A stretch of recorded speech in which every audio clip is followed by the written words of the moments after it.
tomando en cuenta que el que aparenta, por más que intenta verse de aneta, va a ser diamanta. Cierren las puertas, pónganse alerta, si se les duerme ya no despiertan. Los que me buscan sacan la vuelta, los que me encuentran ya ni la cuentan. Les dan vergüenza las consecuencias, algunos piensan pero no lo dicen, algunos dicen pero no lo hacen. En mi experiencia el que no la piensa, mejor ni dice, no más vayas. Por eso callao, es mejor callao, me miro bien callao. Yo mejor callao pa' estar concentrado en darles pesado a los que están entrados, bien atrabancao, el peso pesado que no le han ganado, el amenazado, más amenazado que nunca han tocado. Llegan los que sí pegan, el que se atreva, nos ponga a prueba, se nota leguas, son de agua leguas, palos de Santa. Llegan los que sí pegan, el que se atreva, nos ponga a prueba. Bueno, bienvenidos al Johnny Hernández Invitational en su segunda edición. Es un gusto para nosotros estar aquí en la ciudad de Santa Catarina, principalmente en la Casa de Babo. Muchas gracias por la invitación, hermano. Y gracias a todos los presentes, principalmente a los guerreros, 6 guerreros que tendremos el día de hoy para combatir por un premio de $2,000. Los 6 guerreros vienen 2 de Estados Unidos, el actual campeón Carl Chambers viene de San Diego, tenemos un argentino y 3 mexicanos. Este es un evento internacional en el cual estaremos regidos por las reglas de PGF, que en algún momento las vamos a presentar. Y quiero agradecer a nuestros patrocinadores, que son Cártel de Santa, Ten Planet Jiu-Jitsu, Carlos Machado y Frostix. Así es que disfruten el show. Gracias. What is up, ladies and gentlemen? It is your friendly neighborhood BJJ podcaster, Raf Esparza, coming to you live for the English broadcast of the Johnny Invitational. We're happy to have you guys joining us. In case you don't know me, that's totally cool. I host a show called The Grappling Hour. I also host a show called The Bullpen with my good friend Tim Freeman. But today, I am hosting this simulcast for you in case you don't speak Espanol. It's okay. We don't judge you. We know. And yes, we do understand that you guys are supporters of usually seeing things here for the PGF. But today, we're so happy to bring you this broadcast that happened internationally. The good folks went over to put this on, including our friends at A Wandering Production and Subconscious Studios. They went down to Mexico and they were able to bring you some incredible grappling action that we are going to recap here today. And we thank you so much for joining this broadcast. But before we get any further, let's get into the rules in case you're unfamiliar with some of the PGF rules. This is a submission-only format. This is 6-minute rounds. And yes, we will be instituting the kill for 6 points, meaning chokes, and the joint locks for 3 points. There is also some little variation of what we're used to here. This is a round-robin format. So we have 6 competitors here. They will get to face one another multiple times in this, or they'll get to face their opponents multiple times. And then in doing so, whoever has the most point total is going to win a cash prize. Now that we have settled all of that stuff, before we get to the main action, I just want to say thank you for watching, but we would love it if you would so kindly like, comment, subscribe. Tell us who you're here to support on this broadcast today. I know we've got a lot of great individuals who are going to be participating, and it's going to be my job to help bring a little bit of light to this. We are going to start off with an incredible match with Yair Perez and Derek A. Game Adkins. So this is going to be a blast, and we want to give a shout out to all of our sponsors that you can see here at the very bottom. Thank you so much, 10th Planet Cancun. Thank you, Carlos Machado Jiu-Jitsu. Thank you, Frostix. And again, we have so much action to get to. We're going to get to it in just a second. But before we go any further, make sure that you are following this channel, and that way you will not miss out. But let's start things off right now. All right, A-Game in the lighter gray gi pants, which is always interesting whenever you start doing grappling. And, you know, a lot of us who have done gi jiu-jitsu, we're used to training in the no gi pants. but you usually start off in the gi, and right now, already a pull of a guard for just a split second, but then it changes out very quickly. A-Game looking for some of that utilization of his wrestling skill that he has, and looks to get this collar tie, moving him back and forth. Another pull of guard. I just can't get a grip on that head, and a little slippery here. But the thing is, they just started the match. So A-Game's going to try to push that leg down. He's going to reverse it, see if he can go for another pass. Doesn't get it. Now the gentlemen stand back up. And what I love for this is that you do see for Yair, he's just kind of like in that Michael Myers style of walking down his opponent. Nice move on that elbow. He was able to get him slipping here. There's almost a pass, but there was an overhook attempt. Now he's in closer on that front headlock that he was signaling just a little bit before, and a pull of guard does kill that once again. Both gentlemen are back up on their feet, and we're starting things off very nicely. In the background, you can definitely tell that's Kyle Chambers just based on what he's wearing. But we return back to the main action, center of the mats. A beautiful start to our day. These grips on the arms here going back and forth. A-Game, I mean, you definitely see the utilization of his wrestling. He's got some incredible snap downs. Nice turn of the knees that almost gave him a pass regarding here by Yair, who gets right back up. This is interesting to me because when you do see Yair, in all of his 23 years of age, he's a very, very fast individual. And you get the sense that with A-Game, at the age of 35, he's got that experienced grappler and that experienced wrestler in him where he doesn't want to waste too much energy. His throw-bys, his snap-downs are just aggressive and mean, but Yair hasn't backed down from any part of this. He's trying to control the legs, and this is what's always tricky is when you're controlling those legs, it's so tempting to grab on the pants and get those Toriano passes, but he has some good control here. He's going to continue to move, and I think he's looking at, I mean, it's so close to grabbing those pant legs for a gi grip, which is not a problem here, but in no gi, you aren't usually allowed to grip on the pants. So that does make a huge difference for anybody who practices both of those things. Grabbing at the feet, likely trying to, lift it up. Now, starting to vary things with a few flying attacks, Yair stands right back up, and they are back at the wrestling, which, again, is right into the wheelhouse. A beautiful front headlock series from A-Game. A-Game battling out of Edmond, Oklahoma, and he gets it done right now. Well done. Wow. That one snuck right up on you, but A-Game off to a beautiful start for his day. Gets the victory here. Man. And a stellar mustache. Let's be very honest about A-Game's mustache game. Top tier. He lets us know Raptor is the place to be. And this is a good preview because he did let us know in his promotional material that one of his favorite submissions is an Anaconda choke. So when you have somebody like that, they tend to be able to surprise you a little bit. They can sneak those chokes in. In that particular case, that is pretty much the reason why he was signaling for that front headlock. He has an excellent game, stuffed it, got that submission finish, and man, we are already off to the races. Thank you again for watching this broadcast of the Johnny Invitational. We appreciate you guys. Stick around. We have so much action. We're about to get into our second match, but again, if you have not liked or commented or subscribed, what are we doing here, people? Come on. Let's support us some grappling. Let's support me. Go find me at the Grappling Hour if you like this. If you don't, then I'm a part of Inside BJJ. And I mean, it's not as good of a show, but it's not a bad one. So we've got all that going on, and we appreciate you guys. So we are hoping that you were enjoying this broadcast. We're going to look once again at this finish. And it's solid here. I mean, look at this. He got that done in a way that was so surprising. Like, I didn't expect him to get that finish like that, but stayed on it, got it going, and now we're going to see Jorge No More Tax versus Kyle Chambers.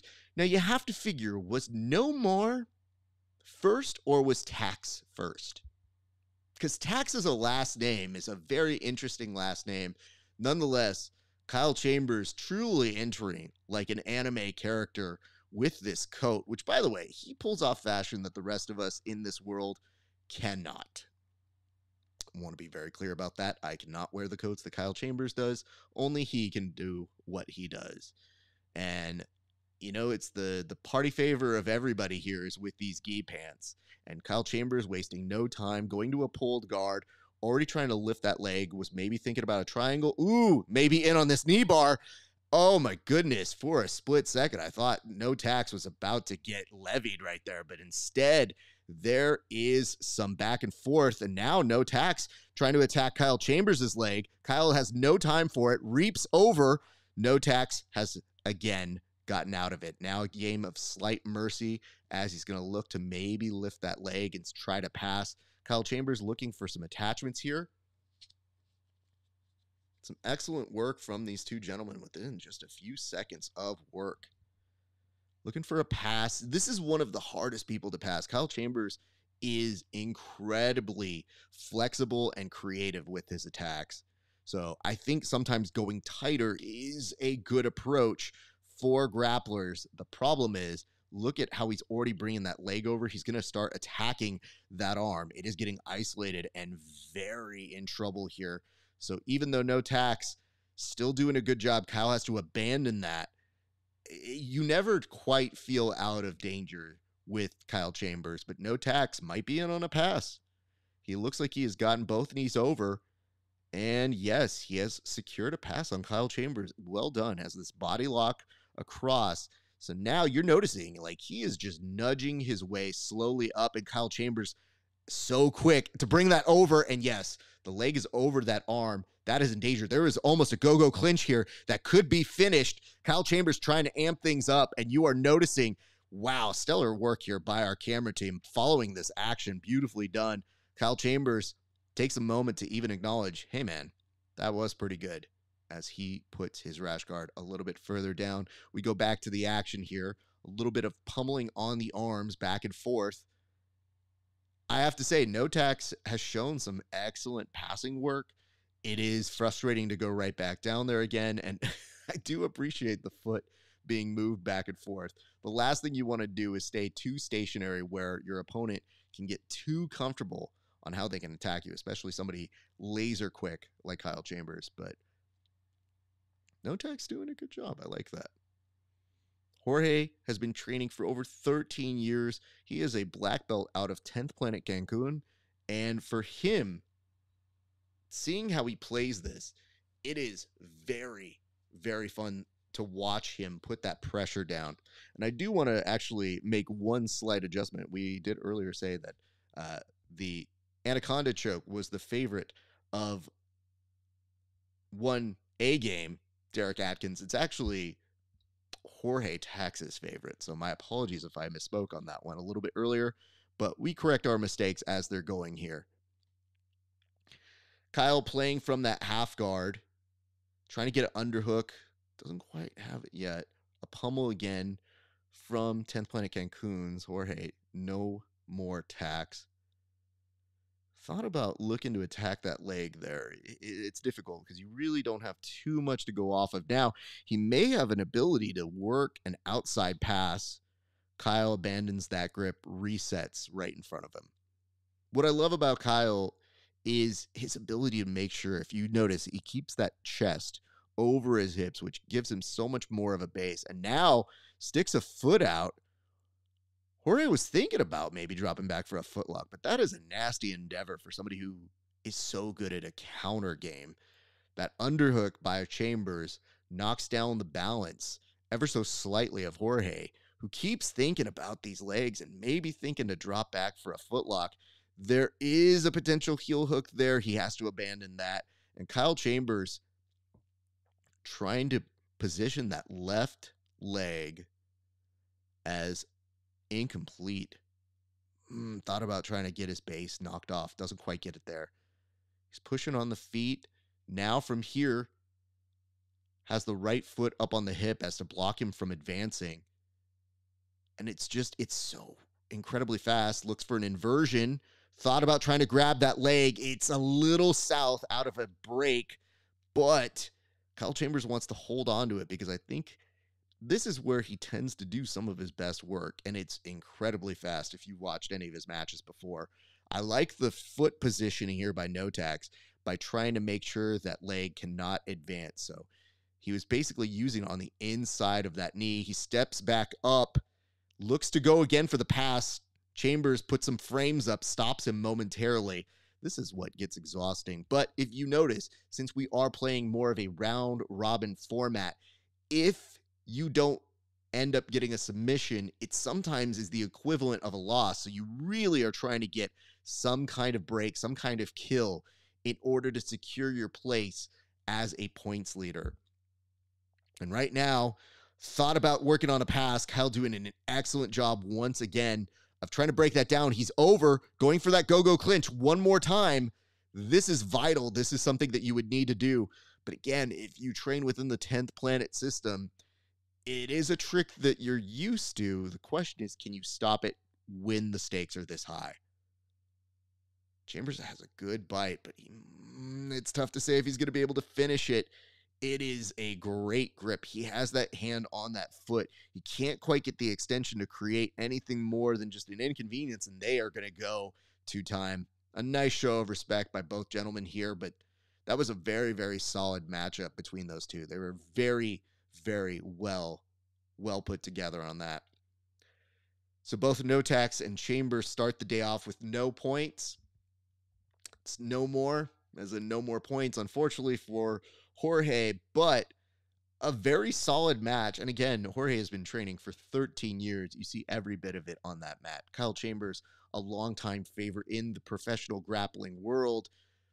You know, starting the day with no points, he's a pretty competitive guy. I don't think that's going to sit well with him. We'll see how he is able to make up for that deficit, but especially when the first opponent that you have in your bracket, and in that first match, is able to get 6 points. That is something that you've got to very quickly get on your side. So draws are not going to be your friend in a round robin format, but we hope that things are able to prevail a little bit better. We're going to move to our next match, which is Adrian Madrid versus Chuy Jesus Magana. So this is interesting to see this happening. We thank, again, all of our sponsors for coming in here. You guys are really the true heroes. If we didn't have our sponsors coming through to help us, we wouldn't have an event, and we wouldn't be able to give this platform to these awesome athletes to come out and do their business. I have to say, Chuy made the right call to go on over and bring the hoodie. You get a few extra seconds of TV time when you get to take off a hoodie, so love this. And then Adrian is going to be the gentleman with the bun, the hair tied up. Some acknowledgments to everybody here. And again, just as everybody remembers, in this particular rule set and format, points are going to be king. And there was a little bit of an opportunity to go for a takedown, but now that knee line is not 100% out, but it is now. Man, they are off to the races. Chuy has somewhere else to be because he is doing this with aggression to try and get these leg locks in there. But yet the speed of Adrian was really good, and he's in on that Kimura trap. They're going to reset them back to the middle of the mats, but that is not a good place to start. Man, don't love being on that part of jiu-jitsu. Yeah, that grip is not pleasant to start a match in. Now, with this, does a great job of getting over. There are options here. We can go Kimura. We can go armbar.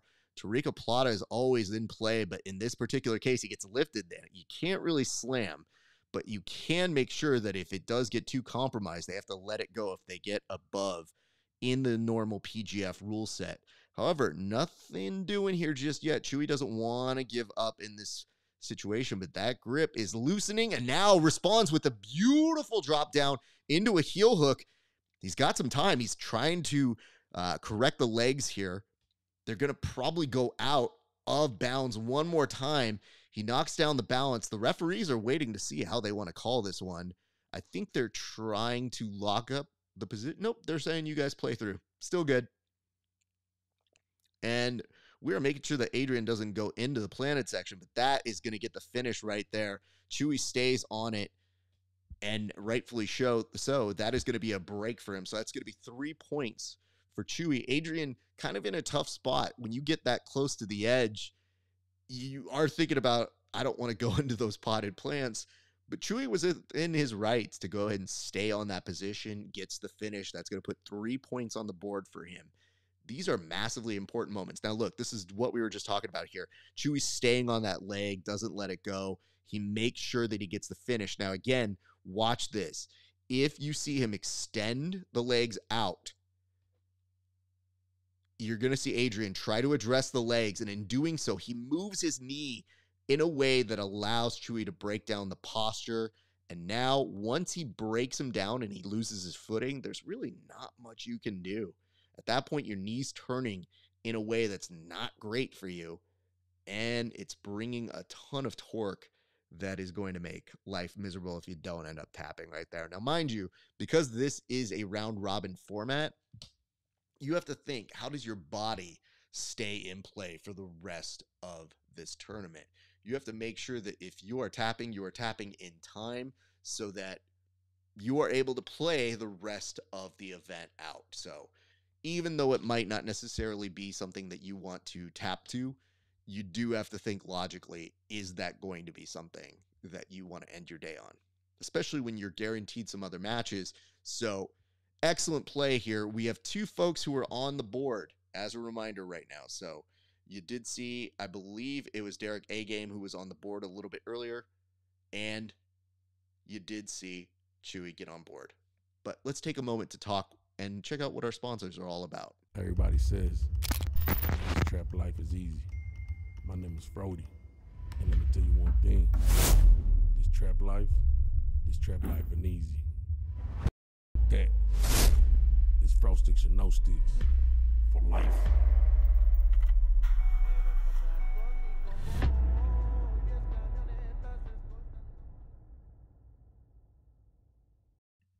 All right, the action does continue here. There is no stopping, guys. We got to keep things going.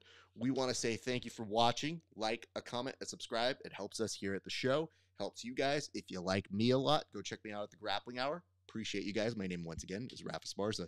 Why don't we go ahead and go to our next set of matches, which is Yair Perez and Jorge No More Tax, who will take us into this next round of our round robin. And mind you, things have already moved pretty fast. So we'll see how we're able to make this one go even faster. But Yair Perez, he was feisty in that first match, but not to be outdone, you're going to see an opponent who also wants to get points on the board after drawing out with Kyle Chambers. We're going to begin the action right now. Yair pummeling, looking at the grips, gets an underhook, looks for a trip, pull of guard, and that arm is a little bit in danger, but you do see very quickly for Yair, there's an attack on this leg. He's looking for a reap. He might switch that over. This is pretty decent. He's thinking about the difference between inverting, but that leg does not look like it is in a good place. And now that is a heel hook attempt, and he's going to get the tap. And I'm not sure he knew for sure if we were calling it, but I think he's going over to make sure his opponent is okay. For a split second, that look on his face, which is, are we done? Are we good? But that's going to put points on the board for him. A great moment. That's going to be a break. So that's 3 points for Yair. And man, that is how quickly things change in this format. One of the reasons why we love the PGF rule set is you can make things happen very quickly. So it doesn't take long for the rules to make things different, the scenery to change, but momentum is definitely starting to kick in. And this is still the beginning of the tournament. So again, with a round robin format, everybody gets a crack at each other. And I'm excited to see what's coming up next. So for you guys, if you are enjoying this, let us know. Again, tell us what you thought of that submission. Have you hit a heel hook like that where you looked at somebody and said, are we done? Did they tap? Let's look at it one more time. Look at this. And you see the hesitation where you're thinking maybe you don't want to tap, but he's actually pointing out to the referee he's got it. Nice little thumbs up here. But look at this. Just the right amount of intensity here. And it's so, oh, that's also another thing. The feet, they got caught with the strings on the actual gi bottoms. Wow. So normally in jiu-jitsu gi, you don't get stuck like that because people aren't necessarily trying to do heel hooks there. So it's kind of wild to see that happening. Like, this is like everything they warn you about in your jiu-jitsu classes. It's like, if you heel hook somebody, those drawstrings might come back to hit you. All right, Chewy is going to get his opportunity to go after Kyle Chambers here. And for Kyle Chambers, it's going to be important to get points on the board. You want to make sure, much like in the PGF, you don't get left behind. Chewy, already off to a good start of his day. We'll see how he's able to go up against one of the most game competitors in all of grappling. Kyle Chambers returns to the mats. A nice bow and a shake off for him. Just another day at the office for the 10th Planet Oceanside black belt. Chewy is coming to us from Tabasco, Mexico. Been training for 15 years, also a black belt, and no surprise here, his favorite submission is a heel hook. He is also somebody who has had some great performances as an ADCC champion and a national champion. But when you get this, you get somebody who's been bullied at the very early part of his life and has turned this into a very, very strong port of his new life. Like, looking at this, you don't think he's been bullied in a while. When you've been training for 15 years, he looks like he's the one doing the bullying. And man, what a great feint. Kyle kind of bit hard on that one. Now, sticking that leg out, and he's looking at it, and Kyle's just nodded at him like, do it. Do it. This is some evil villain nonsense man, that's dangerous right there. He is in on it. Kyle's trying to rechamber with a bit of a slicer on the leg.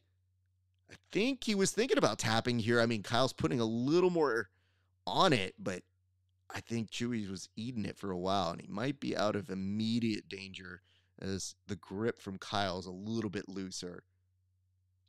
That was interesting. I mean, listen, I'm going to be very clear. I would have tapped there. I don't love it when people do that. Sometimes if you're a good footlocker and you're up against a fellow footlocker, they will do that when you're in good on a single leg or you transition from that straight footlock into a heel hook, and it's usually really good. Chewy's putting a lot of pressure into that straight footlock as much as he can.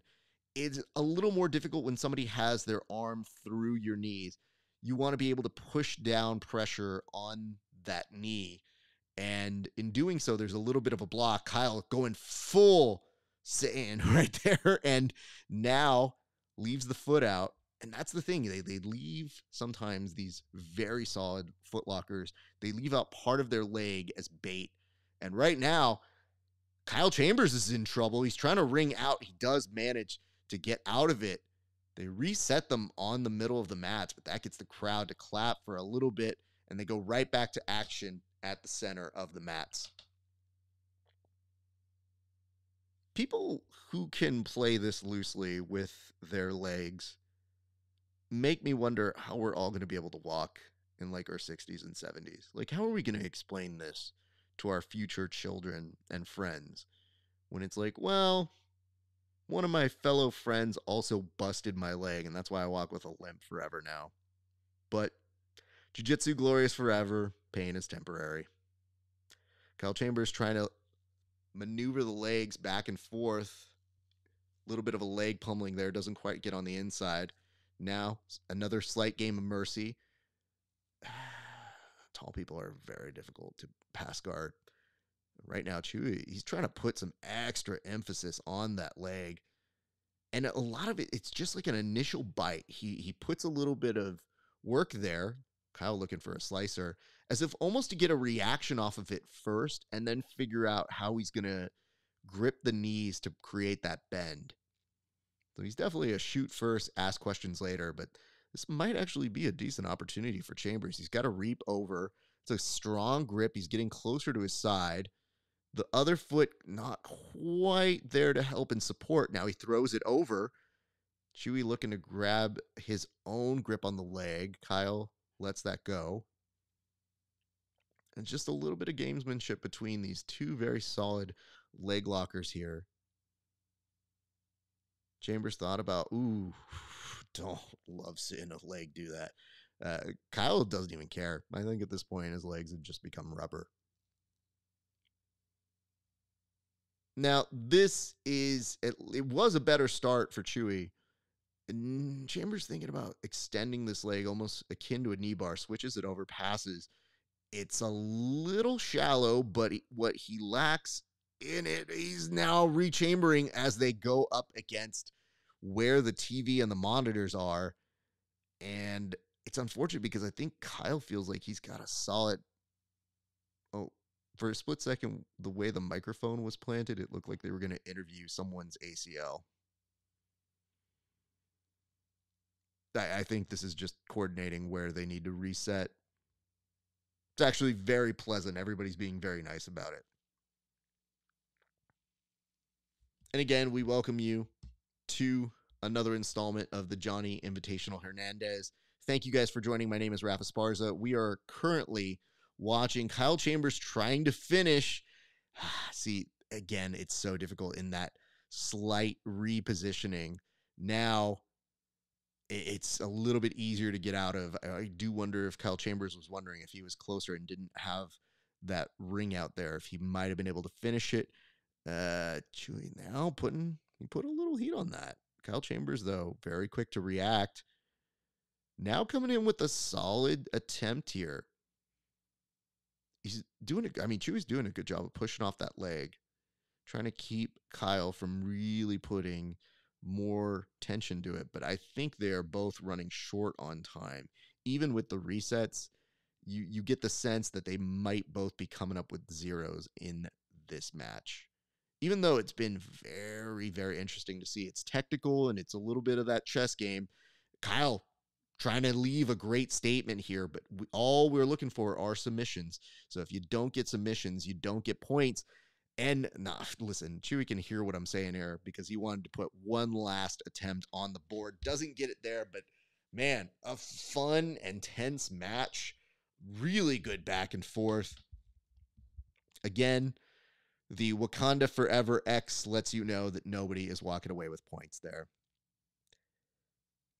Listen, finishing footlocks looks easy. When you're really good at it, it is easy. And both of those guys are actually very solid at what they've been doing. It's just under that pressure, under that duress, neither of them were able to get it done. You feel for both of them. You want them to get those points up, but it was a good tick for tack game. As we mentioned, Kyle Chambers has competed at some of the highest levels, but Chewy, even at his young age of 25, putting in some great work. We've seen what it looks like when he is able to finish a heel hook already, but very, very solid. And those two have history because they did fight each other in the last invitational that they had. He did lose in the semifinal, but I think today Chewy was able to get some more respect on his name. Like, that was a very, very solid game between those two gentlemen. So why don't we look, speaking of game, of our next match between Derek A-Game Atkins and Adrian Madrid. So Adrian Madrid probably wants to get those points on the board after that first round loss. Derek A-Game, I think we got to be looking out for those front headlocks. Great wrestling base. He's fast. Let's put it that way. This is a dude who's probably practicing feints in his gym as soon as possible, and that actually was a smart idea to pull a guard here from Adrian. And maybe a little bit of a golden opportunity for A-Game, who really, really clamours at these opportunities to just pass guard. Beautiful side-to-side action. Grips that foot, uses it to pass. Now, Adrian has a grip on that arm. What happens next in these next few seconds, vital. If you're going to see A-Game, you almost want to clasp your hands together. But right now, Adrian using that as a beautiful sweep to get back up. Now, still staying really strong with it. You really want to extend out there because if you don't have it, you almost have a back take. But neither is able to get something going. But that was a great sequence. I really like that from Adrian there. A-Game, though, didn't freak out a lot of the times you kind of try to figure out, like, can you make that work from a wrestling standpoint? But when somebody's got that grip on your arm, it's so much harder to do what you like to do. This was a great pass start from A-Game right here. I like this. Good frames by Adrian. Adrian does an excellent job, though, of reguarding very quickly. But A-Game getting more compact, trying to fend with those frames, and advance position as best he can. He has that grip underneath both of the legs. A little bit of pressure there. Adrian gets to a very nice open guard once again. Some swatting right there. And again, that front headlock, deadly. A-Game is very nasty with these chokes. You can see how much pressure he's putting on. Oh, there we go. As our cameraman needed a second to keep up with the action. I don't blame him. I'm right there with him. This is almost where when you're attacking that neck, it's not pleasant. Like, you can see just from the way the legs kind of swing round and round, it is just trying to get a little bit of air as somebody is probably, oh, nice sweep though. Wow. Well played, Adrian. Both the gentlemen back up. Yeah, audience, that's worth some applause. Let's give him a little more props for that. That was pretty dope. It's a good counter game to be able to feel someone's pressure is not quite on you and hit those.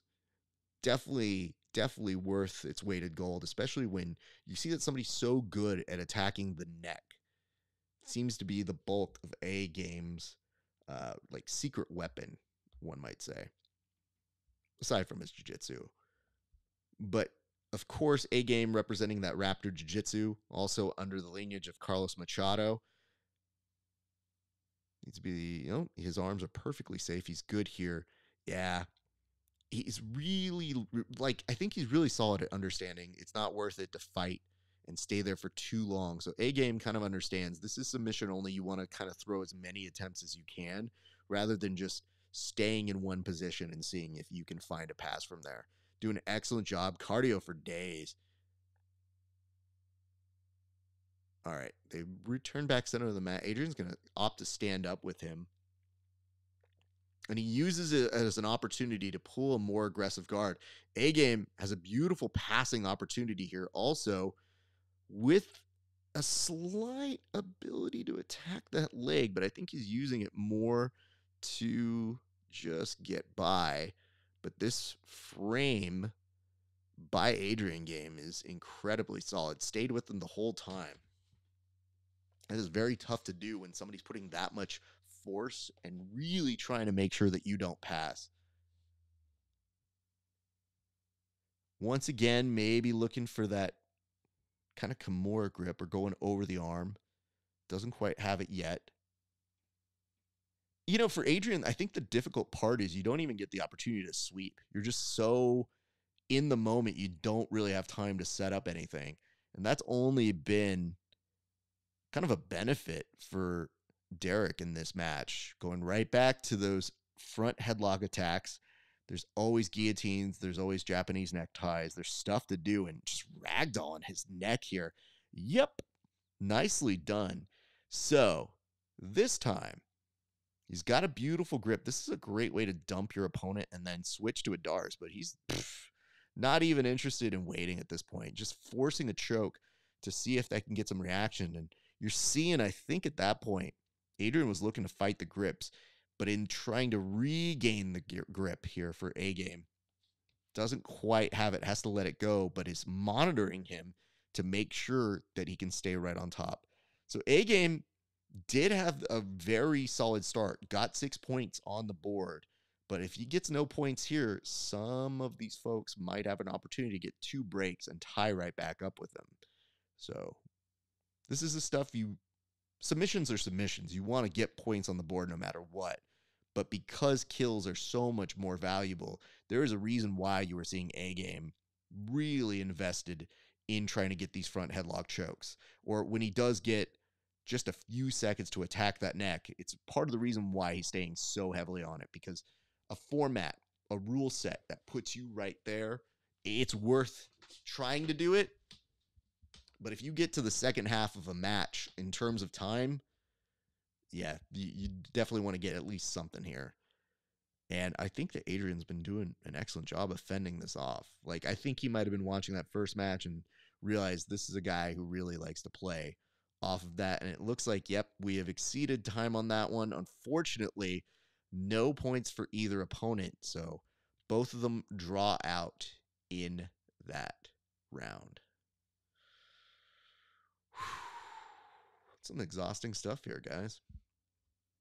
Nonetheless, you're starting to see some emergence. The last two matches both went to time, but getting points on the board, valuable. If you can do them, get it in as soon as you can. But already off to a pretty good place here with our round robin format. And you can see the PGF rules definitely coming into play here. A lot of action-oriented jiu-jitsu, and that has really been the key and the marker. Let's take a word from our sponsors, though, Everybody right now. says this trap life is easy. My name is Frody, and let me tell you one thing. This trap life ain't easy. That is fro sticks and no sticks for life.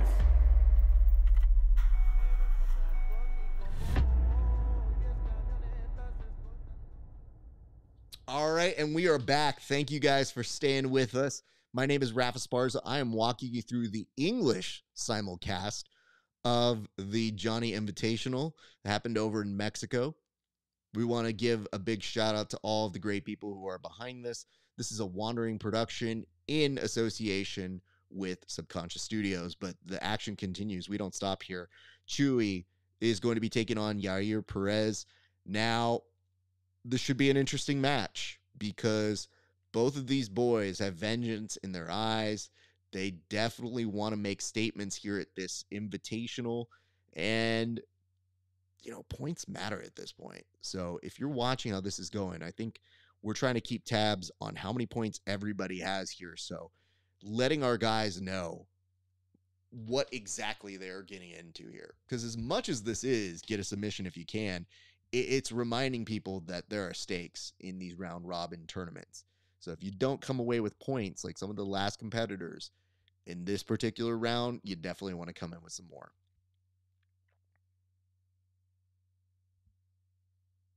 All right, Yair making his way to his mark while Chewy, well, I don't see a Chewy yet. Chewy, where are you at, bro? There we go. Chewy, nah, he's not even going to take off the hoodie on his mark. He's just going straight back to his business. Gentlemen, exchange hands here, and we start off to the races.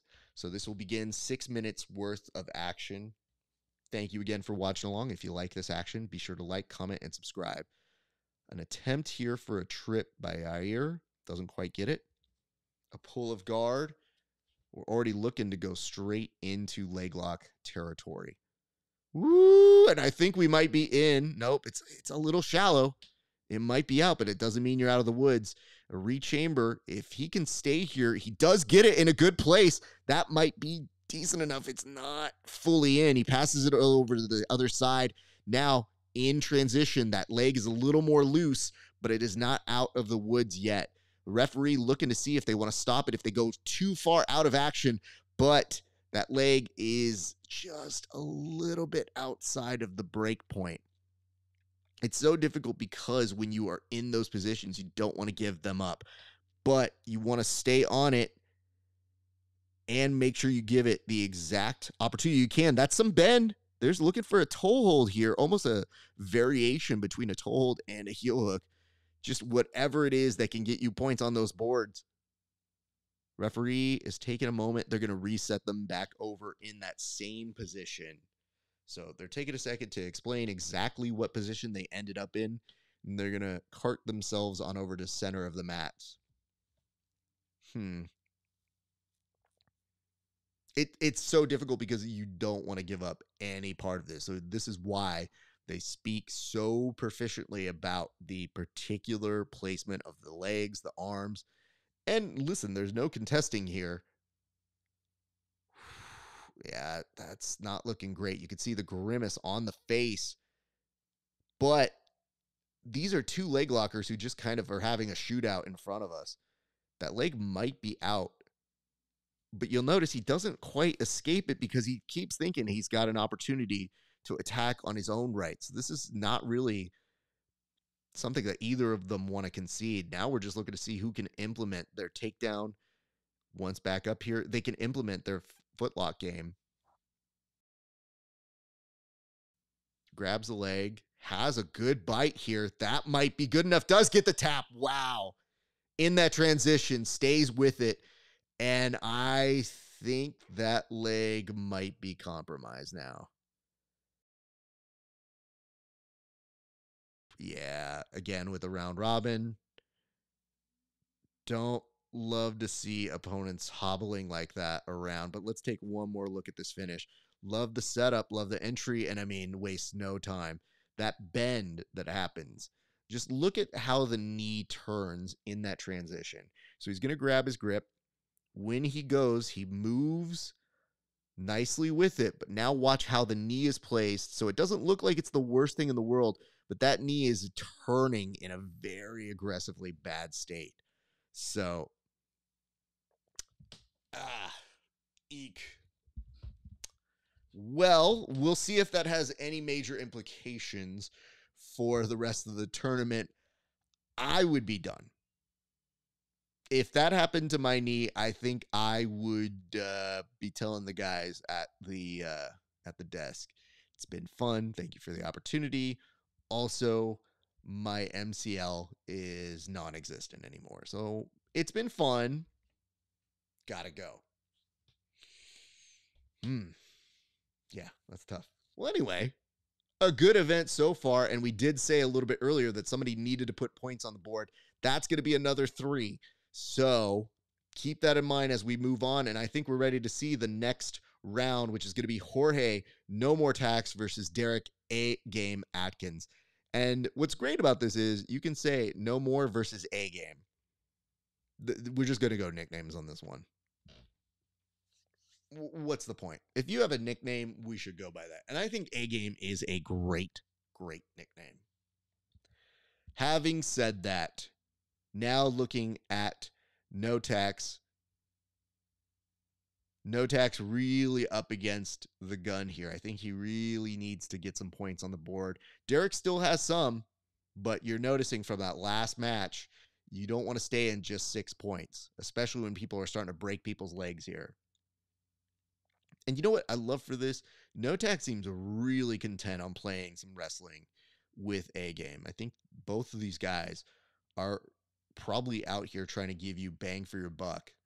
There's some fighting on that. And now for a change, oh, damn.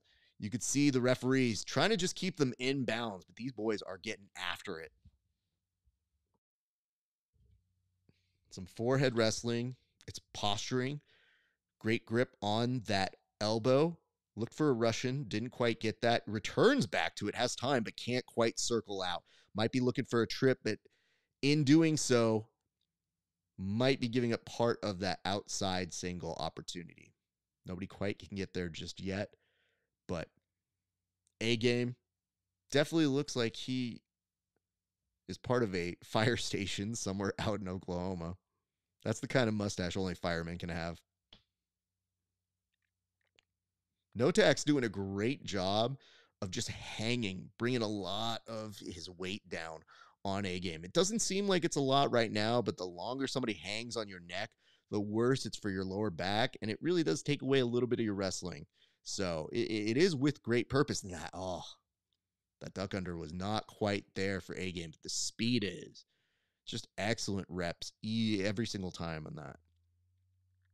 These gentlemen continuing to fight for position, maneuvering through, thought he could try to snap the arm, doesn't get that, but a nice return there from No Tax.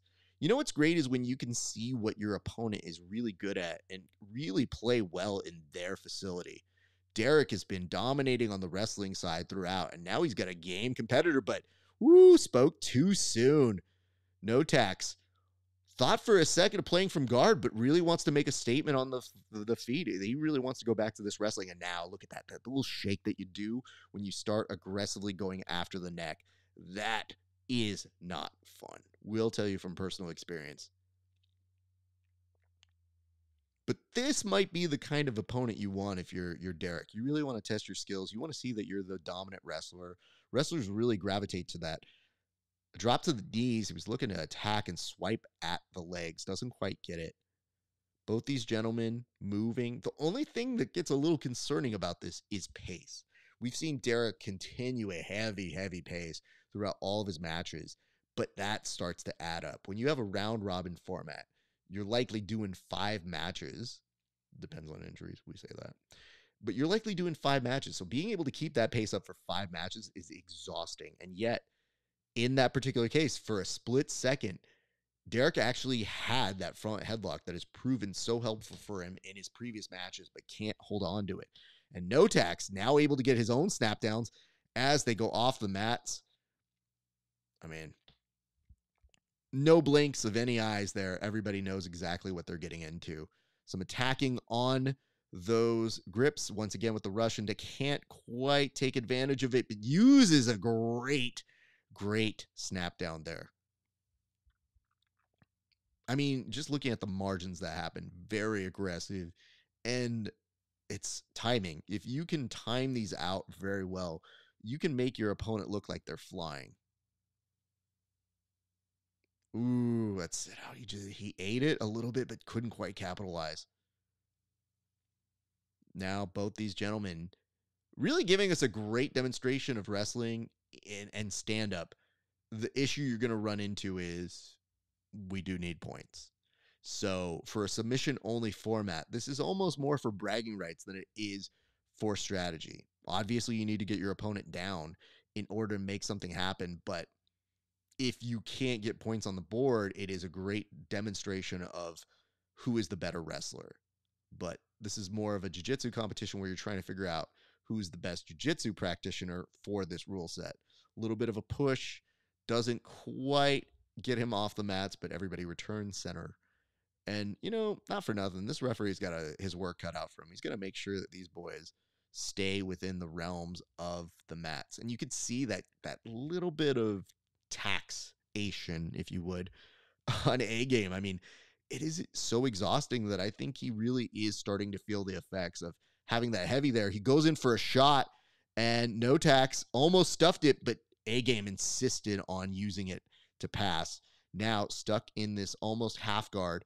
He's looking to get this underhook. If he can do that, he's got to pass, but Notax doing an excellent job, keeping a frame, looking to attack that arm, and A game was stapling it down, and now both these gentlemen have exceeded the time. It's what I was trying to refer to a little bit earlier. It's that, yes, it's very fun. It's an entertaining match. Nobody walks away with points. That is a little bit of a problem there. It's what I was trying to refer to a little bit earlier. It's that, yes, it's very fun. It's an entertaining match. Nobody walks away with points. That is a little bit of a problem there. And granted, not complaining. We benefit from a high impact, high cardio match. But if you're looking at it from the athlete's standpoint,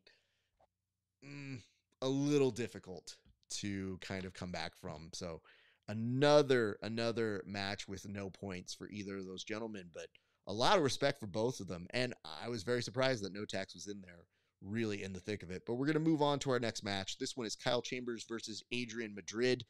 Kyle Chambers still is yet to put up some points. And in order to get a win from this tournament, definitely needs that opportunity. And if doing so, definitely looking at Adrian as somebody that he needs to do. Because right now, if this is the third round, you've only got 2 more opportunities. So you want to make sure you get some points on the board. Because if somebody gets another choke, that sometimes can be an insurmountable amount to come back from on the board. Kyle Chambers already pushing ahead slightly, and I'm wondering how much he wants to entertain with these grips until he usually pulls guard. Oh, look at that. Not only some excellent pulling of guard here, but man, Adrian was looking to try to attack the leg there.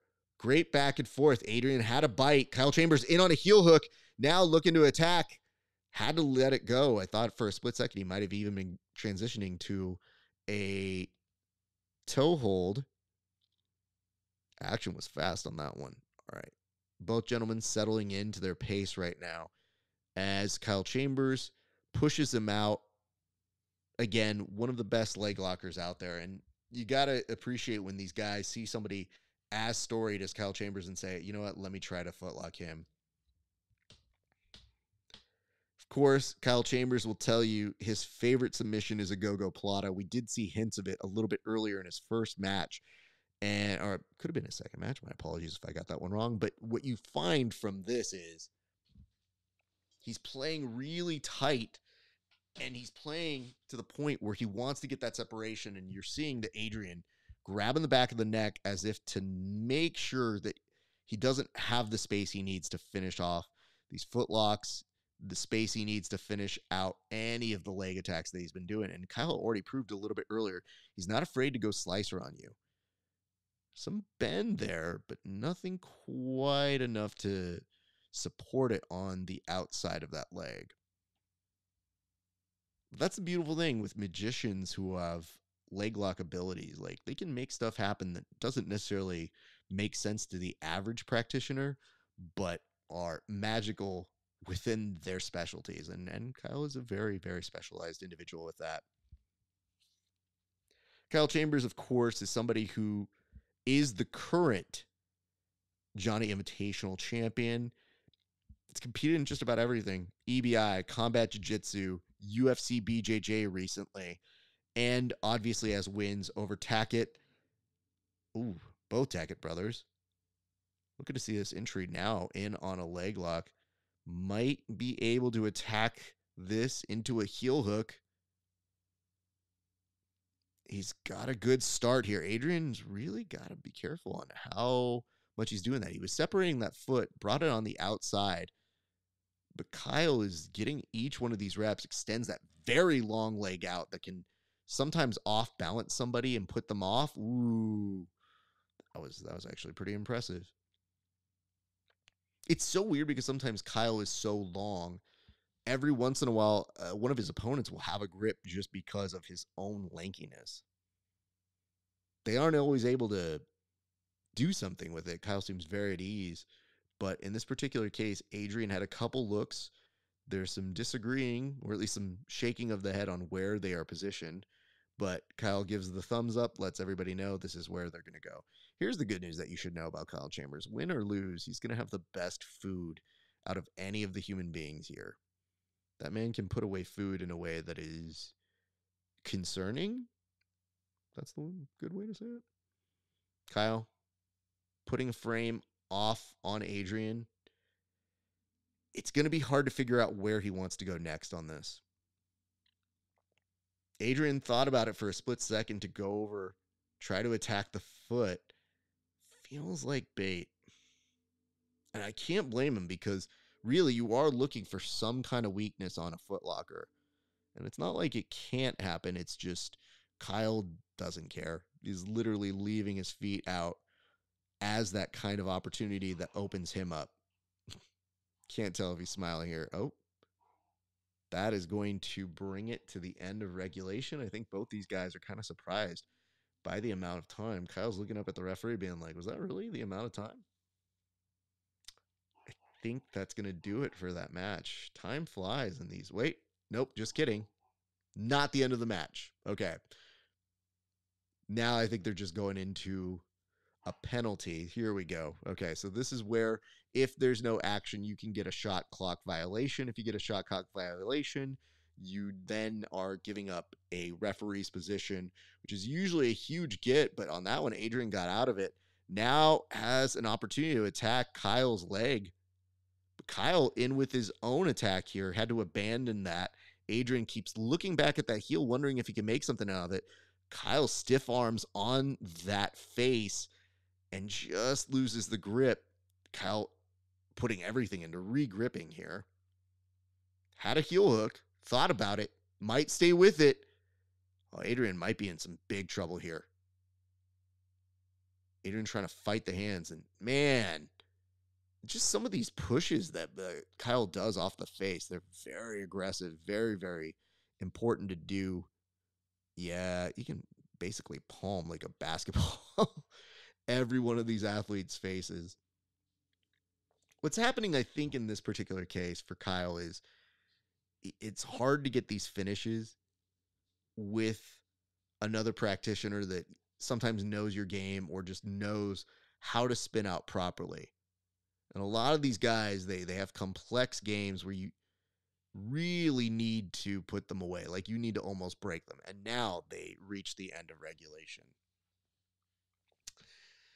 Man, another scoreless round for both of these gents.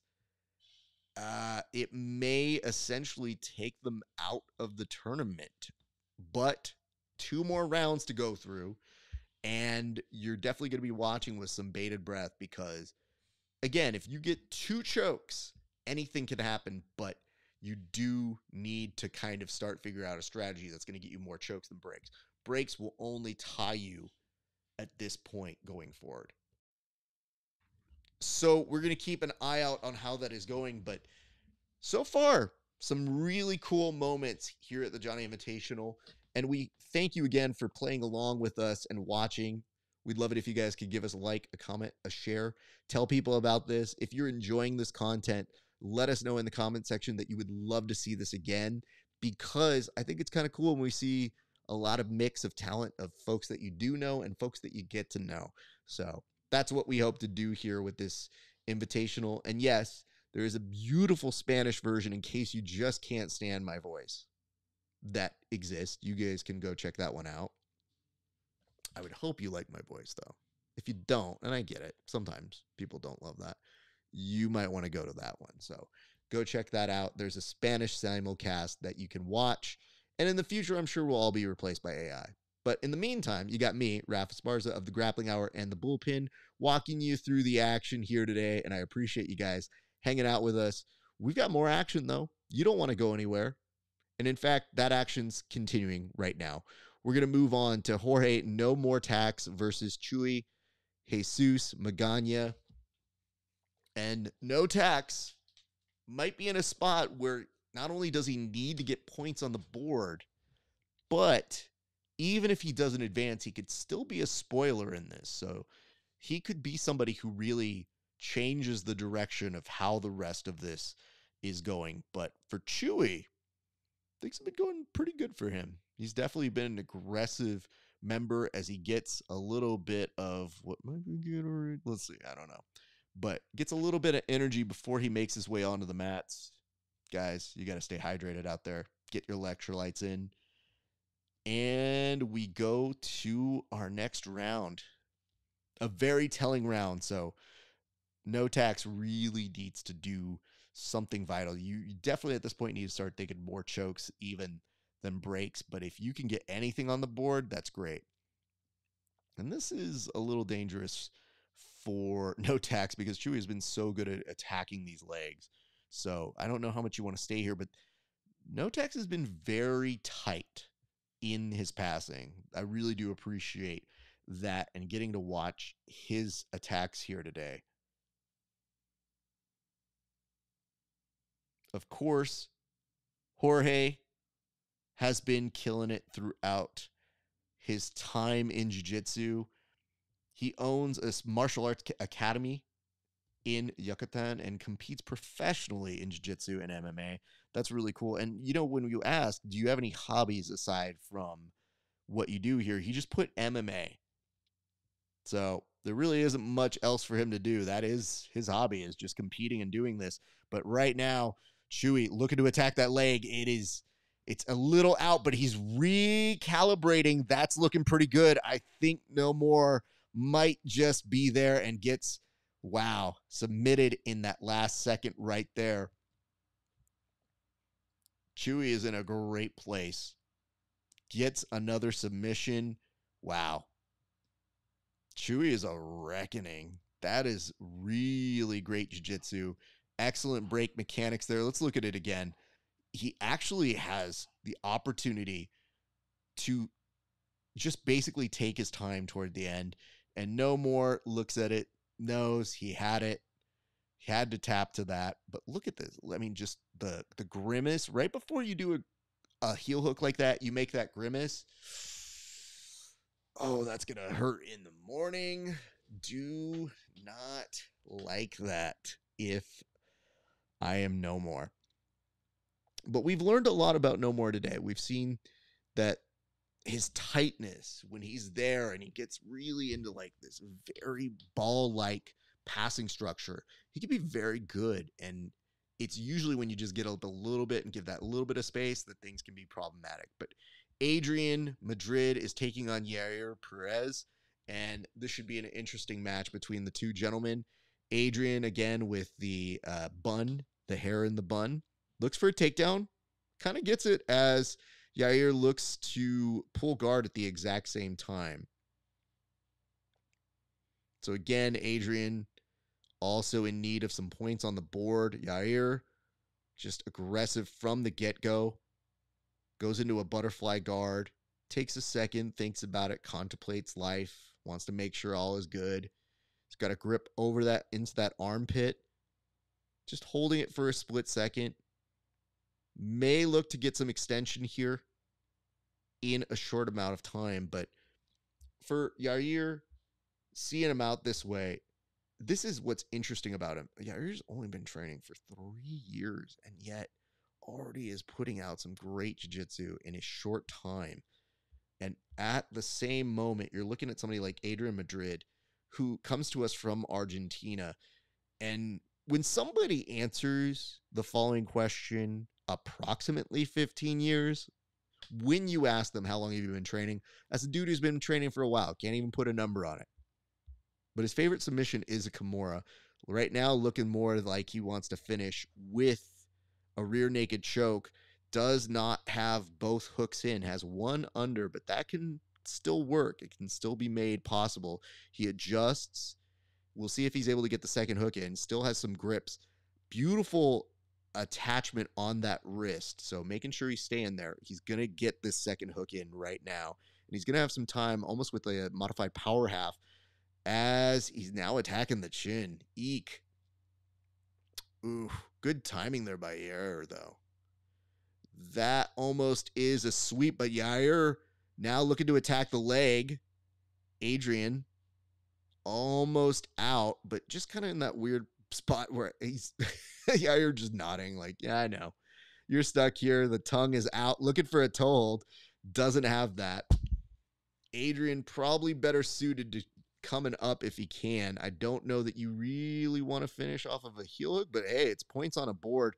The reason being is, in this particular case, you need to get more chokes. With the points on the board as they are, when you're this behind and you haven't put points up yet, you do have to strategize. Again, some points better than no points. Likely working against the gun. This is really going to see which one of these gentlemen can put something out there. And what I love about this is, from Yair, he's definitely, for the lack of time that he's been training, he makes up for it with a really, really casual, competitive style. And then for Adrian's 33 years old. Doesn't look it. Kid looks young. But been playing out of the Gracie Barra Playa del Carmen. And for him, he's actually had a ability to participate in EBI in a super fight. And he took second place at ADCC Mexico. So this is a dude who's out there consistently. He's very solid. I mean, he mentioned that one of his favorite submissions is a Kimura, and you can see that by the way he's trying to set up and isolate the arms here. You get the sense that's where he likes to play. Being very meticulous about his time. Now, chasing the back once again, looks for hooks. He's going to want to flatten out. This is a way... Ooh, now maybe on an arm bar. Yair has to be very careful about how he gets out of this. Again, elevating your opponent might be a help, but that's an arm bar that is finished by Adrian. That's some points on the board. It's 3. It's better than nothing, but man, Adrian, you can see how he really likes to chain together a Kimura into an arm bar. And it's unfortunate because it's such a good moment in the tournament, but you can't really get too excited about it. Let's look at it one more time and I'll explain why. Underhooks beautifully gets the top down, basically gets him a little bit off of his balance. But watch, When he's setting this up here, he's going to use this underhook to then break down the base. Once he abandons that, he goes straight back to using it to finish the armbar. An incredible finish there by Adrian. So think of it this way. If the odds are stacking up against you on the points, two things happen here. One, you want to try and get finishes as soon as possible in case the tiebreaker is going to be settled on fastest submissions for a round robin format. So let's say you get a break there, you get a choke the next one. If you're tying somebody, you want to be able to make sure that you are getting submissions as fast as possible. But speaking as fast as possible, it looks like we're going to our next round of play here. And this is Derek A-Game Atkins versus Kyle Chambers. And Kyle Chambers, again, is such a great competitor in desperate need of points. But I'm not sure even points on the board at this point will make a huge difference. So you're just kind of looking at how you're going to end the day against a very game wrestler heavy grappler. And you're going to see Derek A-Game coming to us again from the beautiful confines of Edmond, Oklahoma, showing off a lot of that wrestling grit, taking on one of Jersey's finest in Kyle Chambers. It's so weird to think of Kyle Chambers as a New Jersey guy because he really does fit the chill atmosphere of an oceanside person. You'd almost think he'd been living there for years or at least decades. But Kyle Chambers, an excellent competitor out of 10th Planet Oceanside. He's been training for over 13 years. That time has just flown by. But you're seeing what he looks like right now in that he was able to get these wins the last time he was here as the winner of the previous Johnny Hernández Invitational, and getting to see how this all plays out. If he's able to kind of get this big win here today, it would be a continuation of his dominance as a grappler. But given the points, it's not necessarily going to be the case here, one imagines. But stranger things have happened. Stranger things have happened where points or people get disqualified, but I think that's what we're looking at here today as A-Game's looking to pass the guard of Kyle Chambers. And it's been great to get to see A-Game's development here.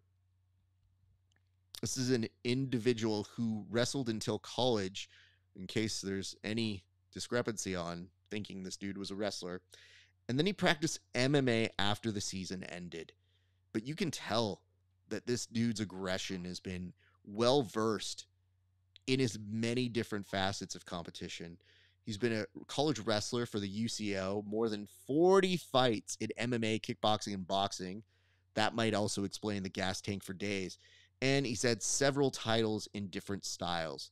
So he's also a fight-to-win veteran and somebody who's not afraid of being a showman, as you can see him playing up to the crowd here and pushing around one Kyle Chambers. And, ooh, that was a beautiful entry that might have been a slight headbutt there from A-Game. But for A-Game, you know, this is a guy, when we asked him, do you practice any other sport or have any other hobbies? He, in similar fashion to some of our other practitioners, says, I still practice and coach striking. So we're going to have to teach these guys what a hobby really is, because this is what they're doing for their main source of life. And they think that the hobbyist side is when, well, I punch somebody in the face. That's a hobby, right? Nonetheless, placements on the head, the forehead, pushing around. A-Game kind of, I think, showing, I can't tell if he got poked in the eye here. There's a slight moment. The referee coming to just check on him. Yeah, an unfortunate break in the action here. A-Game's going to walk it off. I think he's looking around to see. He's just trying to explain, yeah, no, I think my eye sucks, but there's not much I can do about it right now. I think our cameraman was checking in on him as we did that as well. All right, some aggressive guard play from Kyle Chambers, whose incredible flexibility here might have him in on a knee bar, switching on over to a heel hook. A-Game is in trouble. That is a great opportunity for Kyle Chambers. He just gets out of it, but there could be a slicer transition in this moment. A-Game in trouble, having to work up against the incredible attacks of Kyle Chambers. Again, this is where if you're a gi person, you want to grab those pant legs. Moves around. Now he's going to be put and dumped off to the side. They're going to reset them in the same position. A-Game, I know that look on your face. Same. That's why I do not roll with Kyle Chambers. Long-standing rule I've had. Probably going to keep it that way. And for Kyle Chambers, this is like one of the few times that you have seen him get put up against the corners, the edges of the mat where they have to reset them, and had great momentum where it's very difficult to get the finish that you want. So they're going to put them back into the position they left off at. Kyle Chambers very much looking to get that finish. Even if he can't necessarily win the tournament, it is a great place to be as he chases them on over in almost cartoon comedic-like fashion right up to the edge of the mats one more time. All right, both these gentlemen going back to standing, which is kind of cool because I think Kyle Chambers picks and chooses his time that he really wants to wrestle. You've seen him work a lot of wrestling at Oceanside. I have actually seen him put on wrestling shoes, and I believe those classes are usually led by people like Ricky Lule over there, who's an excellent wrestler. That's a great start for Kyle Chambers. Didn't have enough grip to switch on over, but every time he puts over the leg like that, it's dangerous. Anybody with that long of a limb, yep. And the way that you can start isolating the arms, but A-Game powers out of it very quickly.